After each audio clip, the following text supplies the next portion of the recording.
안녕하세요, 다오월드입니다. 네, 파이 해커톤 업데이트 잠시 해드리도록 하겠습니다. 한국 시간으로 1월 25일 현재 기준으로요, 해커톤 참가팀이 3112팀이 되었습니다. 이렇게 정식 출시도 되지 않은 암호화폐 프로젝트에 3000팀 이상이 해커톤에 참여를 하고 있다는 것은 매우 놀라운 현상이라고 할 수 있겠는데요. 물론 이 참여한 팀들의 프로젝트들의 대부분이 이 파이 생태계로 들어올 수 있느냐라는 질문에는 안타깝게도 지금 당장은 그렇지 못할 것이다 라고 대답을 해야 될 것 같습니다. 해커톤 수상에 실패한 프로젝트들은 파이의 오픈 메인넷 때 자율적으로 다시 참여를 해서 개발을 진행할 수 있을 것으로 생각이 들고요. 현재 파이의 블록체인에는 방화벽이 존재합니다. 폐쇄형 메인넷 상태에서 외부 앱과의 연결을 차단을 해서 생태계를 보호하고 있는 중이고요. 결과적으로 해커톤의 최종 수상 디앱들만 파이 블록체인과 연결이 되어 사용이 가능하다는 사실 잊지 마시길 바라겠고요. 그리고 이런 특수성에도 불구하고 이렇게까지 수많은 개발팀들이 파이 해커톤에 몰려올 수 있었던 이유는 무엇일까 한번 생각해 보도록 하겠습니다.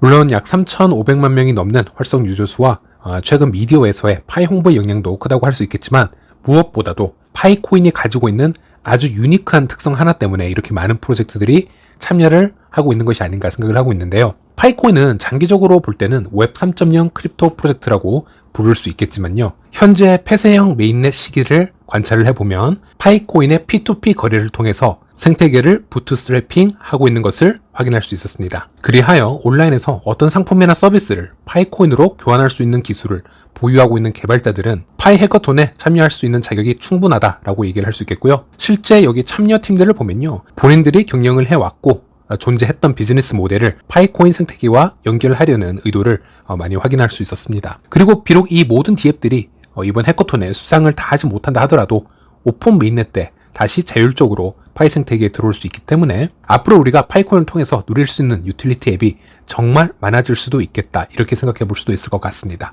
이 또한 미래의 파이 네트워크의 가치를 상승시킬 수 있는 주요 원인이 될 수 있지 않을까, 이렇게도 예상을 해볼 수 있겠는데요. 최근에 해커톤 관련 소개 영상을 만들어 드리면서 짧게나마 참여 프로젝트들을 랜덤으로 소개해 드리기는 했었는데요. 이번에도 한두 가지의 참여 프로젝트를 더 소개해 드리고 넘어가도록 하겠습니다. 첫 번째는 PIA라고 불리는 프로젝트인데요. 이 앱의 아이디어를 보면은 사용자가 이미지를 업로드하고 AI와 상호작용을 한 후 AI 명령을 제공해서 이미지를 재생할 수 있도록 하는 앱이라고 합니다. 최근 오픈 AI의 달리와 같은 사실적인 이미지와 예술 작품을 이렇게 만들어낼 수 있는 새로운 AI 시스템들이 참 붐이라고 할 수 있겠는데요. 이 PIA 프로젝트 또한 파이 생태계 위에서 개발을 준비 중이라고 합니다. 그리고 또 하나를 소개해드리자면요, 파이 트래버 서비스라는 여행 플랫폼으로 파이오니어들의 여행과 관련된 개인 숙박시설 및 서비스를 파이코인으로 거래할 수 있는 그런 커뮤니티를 구축하는 것이 목표이다, 이렇게 얘기를 하고 있습니다. 마치 1차 파이 해커톤 때의 파이투고와 매우 흡사한 컨셉이라고 할 수 있겠는데요. 파이코인의 결제를 통해서 해외여행 관련 에이전시를 소개받거나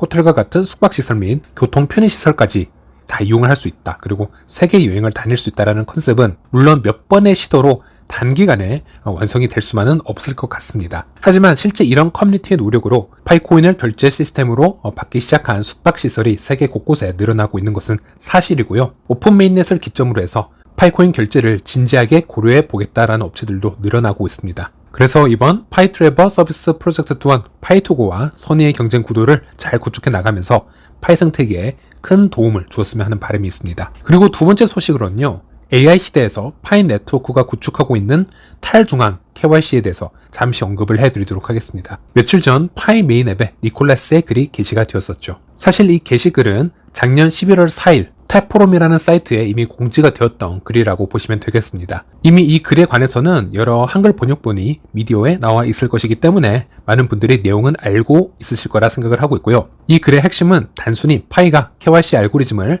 AI와 인간 검증자와의 밸런싱을 조종해 나가면서 잘 개발 중이다, 이렇게만 해석을 하기엔 좀 아쉬운 글이라고 생각을 합니다. 현재 파이 코어팀의 진행사항과 코어팀의 공지들, 그리고 이번 니콜라스의 글을 통해서 확인할 수 있었던 부분은 바로 파이 코어팀의 웹 3.0 철학이라고 볼 수 있겠는데요. 이제는 KYC조차 중앙화된 기업에 의존하지 않고 다수의 개인으로 구성된 협동조합의 철학을 고수해 나가면서 이 KYC 시스템을 새로 완성할 수 있을 것인지, 그리고 그 KYC라는 시스템을 법정 화폐가 아닌 해당 암호화폐의 토큰 이코노미로 또 운영을 할 수 있을 것인지, 크립토 역사상 존재하지 않았던 매우 위대한 도전을 하고 있는 것이라 생각을 하고 있고요.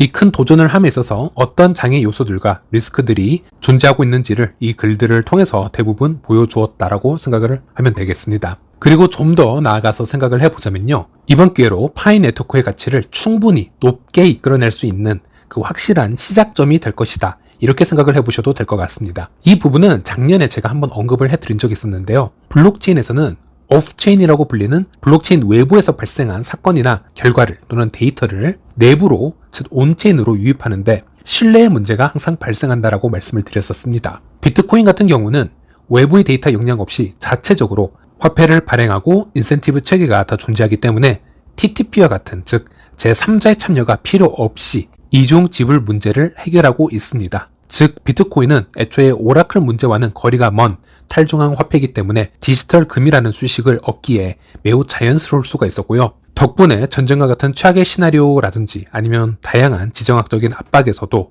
흔들리지 않는 역사성을 보여줄 수 있었습니다. 이런 특성이 비트코인의 높은 가치를 만들어내는데 매우 중요한 역할을 했다고 봅니다. 하지만 이런 비트코인이 가지는 특수성 때문에 토큰 분배와 네트워크 참여가 매우 제한적이라는 그런 딜레마가 존재했었고요. 그리하여 다양한 알고리즘을 가진 크립토 프로젝트가 등장을 하였는데 파이 네트워크는 휴대폰으로 네트워크를 참여를 매우 쉽게 만들었고요. QRC라는 확인 절차를 만들어서 오프체인에 있는 코인을 블록체인에 마이그레이션 시키는 간편성을 만들어냈지만 데이터가 그 블록체인으로 들어옴에 있어서 실제 참여냐 아니냐에 대한 오라클의 문제는 언제든 발생할 수 있다고 생각을 합니다. 그리고 이 오라클의 문제를 해결하기 위해 어떤 방식을 취하느냐에 따라 네트워크의 전체 가치는 크게 영향을 받을 수 있다고 생각을 합니다. 이 오라클의 문제를 가져옴에 있어서 효율성만 생각을 해서 한 개의 대표 노드에게만 이 데이터의 참과 거짓을 가릴 수 있는 선택권을 줘버린다면 단기적으로는 진행이 빠를지 모르나 장기적으로 보았을 때는 이 네트워크가 전체적으로 멈춰버릴 수 있을 만큼 거대한 문제를 안겨줄 수 있다라고도 생각을 하고요. 그래서 이런 노드가 충분치 않을 때는 시작 전부터 장기적으로 가치 한계를 정해놓고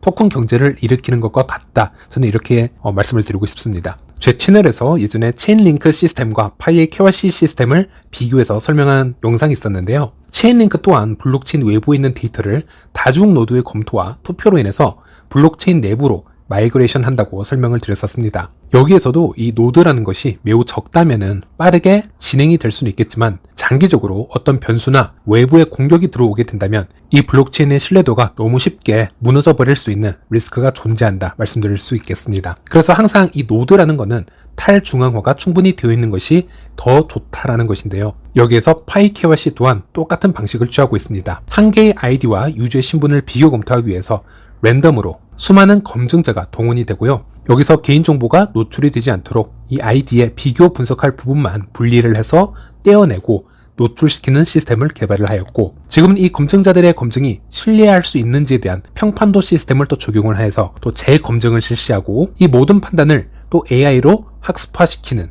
그래서 미래에는 이 자동검증 AI 시스템과 인간 검증이 힘을 합쳐서 더 정확하게 통과가 될 수 있도록 파이KYC는 노력을 하고 있다고 합니다. 어떤 분들에게는 이 글들을 읽으면 그저 그런 글들로 느껴질 수 있겠지만 파이 프로젝트를 잘 이해하고 계신 분들은요, 이 코어팀의 철학과 일관성을 이 글을 통해서 다시 한번 확인할 수 있는 그런 기회라고 저는 생각을 하고 있습니다. 네, 오늘은 여기까지입니다. 다음 시간에 다시 찾아뵙도록 하겠습니다. 시청해 주셔서 감사합니다.